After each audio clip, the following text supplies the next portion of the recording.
नमस्ते, मेरा नाम है सौरभ और आप देखना शुरू कर चुके हैं हमारा नया कार्यक्रम यूपी में आज। सबसे पहले यूपी में आज की सुर्खियां जान लेते हैं। पहली सुर्खी कानपुर में मुस्लिम युवक की पिटाई से जुड़ी है।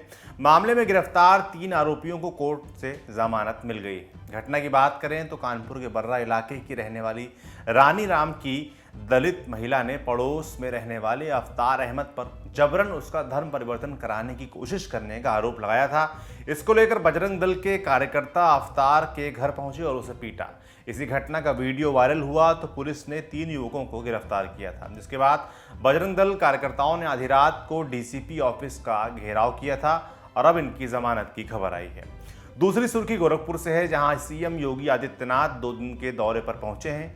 यहां उन्होंने खिलाड़ी प्रतिभा सम्मान समारोह में शिरकत की और ऐलान किया कि टोक्यो ओलंपिक में भारत के लिए स्वर्ण पदक जीतने वाले खिलाड़ियों को सरकार की तरफ से 2 करोड़ रुपए, रजत पदक विजेता को 1.5 करोड़ रुपए, कांस्य पदक विजेता और पुरुष हॉकी टीम को 1 करोड़ रुपए दिए जाएंगे। वहीं महिला हॉकी टीम को 50 लाख रुपए दिए जाएंगे। 19 अगस्त को एक कार्यक्रम के दौरान खिलाड़ियों का सम्मान किया जाएगा।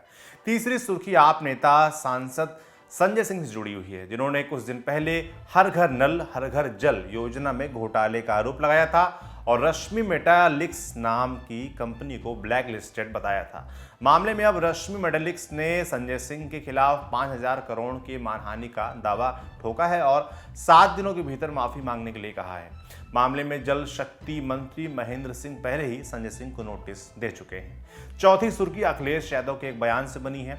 चुनाव आयोग की वेबसाइट हैक करके फर्जी वोटर आईडी कार्ड बनाने के मामले पर अखिलेश यादव ने सवाल खड़े किए हैं। उन्होंने कहा है कि एक युवक के द्वारा डिजिटल सेंधमारी पर कर नकली वोटर आईडी कार्ड बना लेना बेहद गंभीर बात है। इस घटना से चुनाव आयोग की सुरक्षा ही नहीं बल्कि गरिमा पर भी सवाल उठता है। पांचवी सुर्खी बाढ़ से जुड़ी है, जिसका कहर यूपी में कम होने का नाम नहीं ले रहा है। राज्य के 24 जिले बाढ़ से बुरी तरह प्रभावित हैं। सीएम योगी आदित्यनाथ भी आज बाढ़ से जूझ रहे गाजीपुर और फिर बलिया पहुंचे। इन दोनों जिलों में करीब 100 से ज्यादा गांव बाढ़ से बुरी तरह से प्रभावित हैं। 1.5 लाख से ज्यादा की आबादी पलायन को मजबूर है।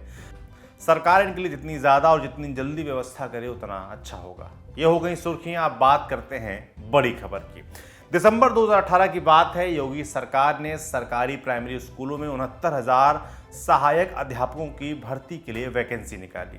6 जनवरी को लिखित परीक्षा हुई, जिसमें कुल 4 लाख कैंडिडेट्स शामिल हुए। एक दिन बाद ही सरकार की तरफ से कट ऑफ मार्क्स निकाल दिए गए। मामला हाईकोर्ट पहुंच गया, जिस वजह से भर्ती की प्रक्रिया लंबे समय तक रुकी रही। 1 साल 4 महीने बाद 6 मई 2020 को कोर्ट का ऑर्डर आया तो रुकी भर्ती प्रक्रिया फिर से शुरू हुई। इसी साल अक्टूबर में नियुक्ति पत्र देने का काम भी शुरू हुआ तो अगले साल 23 मई को पूरा हुआ। इतनी कहानी सुन आपको लगा होगा कि सब ठीक तो है, दिक्कत कहाँ है और इसमें बड़ी खबर जैसा क्या है, सब बताएंगे। मगर पहले ये जान लीजिए कि इस भर्ती में गड़बड़ी को लेकर प्रदेश की राजधानी लखनऊ में पिछले 55 दिनों से प्रदर्शन चल रहा है।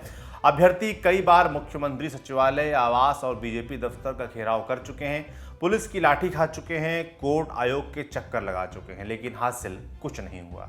अब बात विवाद की जड़ है आरक्षण नियमों की अनदेखी। प्रदर्शनकारी आरोप लगाते हैं कि पूरी चयन प्रक्रिया में ओबीसी कैटेगरी को 27% की जगह 4% से भी कम रिजर्वेशन मिला है। इन आरोपों पर राष्ट्रीय पिछड़ा वर्ग आयोग भी सवाल खड़े कर चुका है, जिसने अपनी अंतरिम रिपोर्ट में कहा, आयोग के समक्ष राज्य का उत्तर विरोधाभासों से भरा है और ये संदेह और अनुमानों पर आधारित है। वर्तमान चयन प्रक्रिया में आरक्षण नियमों को कैसे और किस तरह से लागू किया गया है, ये दिखाने में राज्य विफल रहा है। आयोग की इस टिप्पणी को हथियार बनाकर अभ्यर्थी जून 2021 से प्रदर्शन कर रहे हैं। प्रदर्शनकारियों में शामिल प्रदीप बघेल से हमने पूरे मसले पर बात की, समझना चाहा कि पूरा मामला क्या है, क्यों वो लोग सरकार के आश्वासन के बाद भी हटने को तैयार नहीं है। सुनिए ये जवाब। यार ओबीसी 69,000 की शिक्षकों की भर्ती उत्तर प्रदेश में आई थी, जिसका रिजल्ट आने के बाद हम लोग सब इंतजार कर रहे थे कि हम लोगों की नियुक्ति होगी।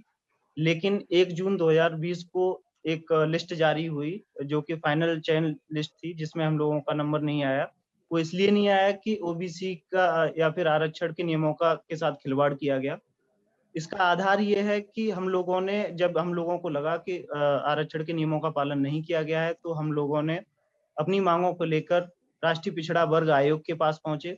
राष्ट्रीय पिछड़ा वर्ग आयोग ने हमारे केस पर सुनवाई की। लगातार 1 साल तक हमारी सुनवाई चली। वहां पे सभी अधिकारियों को तलब किया गया, बीएसए को तलब किया गया। सभी को तलब करने के बाद सारी डॉक्यूमेंट्स एंड सारे अभ्यर्थियों का चयन का मानक परखते हुए माननीय राष्ट्रीय पिछड़ा वर्ग आयोग ने एक अपनी रिपोर्ट जारी की, जो कि 29 अप्रैल 2021 को जारी की, जिसमें राष्ट्रीय पिछड़ा वर्ग आयोग ने एकदम स्पष्ट शब्दों में कहा है कि इस भर्ती में आरक्षण के नियमों का पालन कतई नहीं किया गया है, जहां पे ओबीसी की 27% के अगेंस्ट में 18,598 सीटें होनी चाहिए थी, जिसकी जगह मात्र 2637 सीटें ही प्रदान की गई हैं। इस रिपोर्ट के ब्याह पे ही हम लोग आंदोलन लगातार कर रहे हैं। हमने सूबे के जितने भी बड़े अधिकारी हैं या फिर जितने भी मंत्री हैं, विधायक हैं, सबके पास जा जाके अपनी पीड़ा से अवगत कराया उनको, लेकिन किसी भी तरह की कोई भी सुनवाई नहीं हुई है वहां पे। प्रदर्शन के बीच के महीने में सीएम योगी आदित्यनाथ के एक ट्वीट ने छात्रों को और नाराज कर दिया। ट्वीट में लिखा था, प्रदेश के युवाओं से मेरी अपील है कि वो किसी के बहकावे में ना आए। आज कोई गलत नहीं कर सकता है, जिसको अपनी प्रॉपर्टी जब्त करवानी हो वो गलत कार्य करे। इस ट्वीट में जो चेतावनी थी उस पर अभ्यर्थी क्या बोल रहे हैं, क्या सोच रहे हैं, वो भी सुन लीजिए। हम हमेशा सत्य के साथ लड़ रहे हैं। इस भर्ती में हमारे साथ रिपोर्ट है, हमारे पास एक संवैधानिक संस्था की रिपोर्ट है, उसी के आधार पे हम लड़ रहे हैं। सूबे के मुखिया क्या बोलते हैं, क्यों बोलते हैं, वो अपनी उनकी पर्सनल मैटर है या फिर प्रोफेशनल मैटर है। क्यों बोला उन्होंने, इस तरह की टिप्पणी नहीं करनी चाहिए थी, क्योंकि हम किसी भी गलत मांग को लेकर वहां पे नहीं बैठे हुए हैं। हम वहां पे सिर्फ बैठे तो सिर्फ इसलिए बैठे क्योंकि हमारे संवैधानिक आरक्षण के नियमों का उल्लंघन किया गया।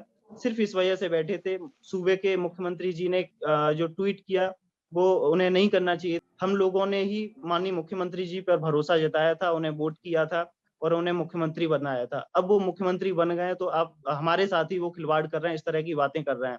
तो मेरे हिसाब से उन्हें इस तरह की बातें नहीं करनी चाहिए थी। उसके बाद हम लोगों ने फिर भी उन्होंने जब ये सब बोला, उसके बाद हमारा धरना फिर भी जारी रहा। हम लोगों की हिम्मत बिल्कुल नहीं टूटी।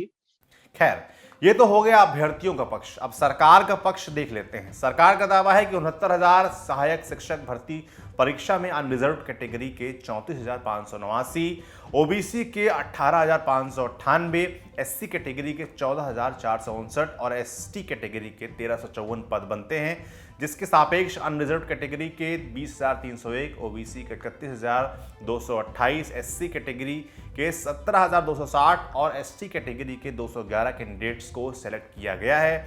एसटी कैटेगरी के कैंडिडेट्स उपलब्ध न होने की वजह से 1143 कैंडिडेट्स का सिलेक्शन कम हुआ है। माने सरकार के हिसाब से आरक्षण की किसी प्रक्रिया का उल्लंघन नहीं हुआ है, सब कुछ ठीक ठाक है। मामले पर हमने बीजेपी प्रवक्ता राकेश त्रिपाठी से बात की। पूछा कि सरकार कह रही है कि सब सही, अभ्यर्थी लगातार प्रदर्शन कर रहे हैं, आरोप लगा रहे हैं। जवाब में उन्होंने प्रदर्शनकारियों को असफल अभ्यर्थी बताकर खारिज कर दिया। सुनिए जवाब। 69,000 की भर्ती में कुछ असफल अभ्यर्थी हैं जो लगातार अफवाहें फैलाने का काम कर रहे हैं। जो स्वयं सफलता नहीं पा सके हैं वो लोगों को बरगलाने का काम कर रहे हैं। वास्तविकता में 69,000 शिक्षक भर्ती में ओबीसी के जो पद थे वो स्वीकृत पद 18,598 थे, जिन पदों के सापेक्ष में 69,000 भर्ती में 31,228 पद ओबीसी कैटेगरी में भर्ती हो चुके हैं। अनारक्षित श्रेणी में 12,630 पद अनारक्षित श्रेणी में भर्ती हो चुके हैं। अब इतने सारे तथ्यों के बावजूद कुछ लोग जानबूझ करके बरगलाने का प्रयास कर रहे हैं।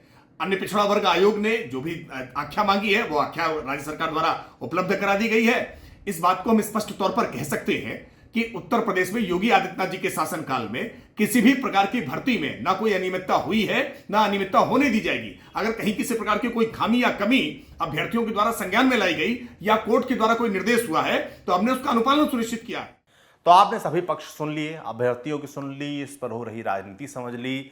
अब चुनाव करीब है तो राजनीति तो होगी ही, पर अभ्यर्थियों के उस मुद्दे को राजनीति की भेंट नहीं चढ़ने देना चाहिए। सरकार को चाहिए कि इन छात्रों की बात सुने, विवाद को सुलझाए और जैसा यूपी के सीएम योगी आदित्यनाथ अक्सर कहते हैं, हम ईमानदारी से पारदर्शी तरीके से नौकरियां दे रहे हैं, उस बात को इन अभ्यर्थियों के सामने भी साबित किया जाए। आज के शो में इतना ही। आपका इस पूरे मसले पर क्या सोचना है हमें कमेंट बॉक्स में लिखकर जरूर बताएं। अब मुलाकात होगी सोमवार को, तब तक आप अपना ख्याल रखें और शो के बारे में अपनी राय भी कमेंट बॉक्स में जरूर लिखें। शुक्रिया, शुभ रात्रि।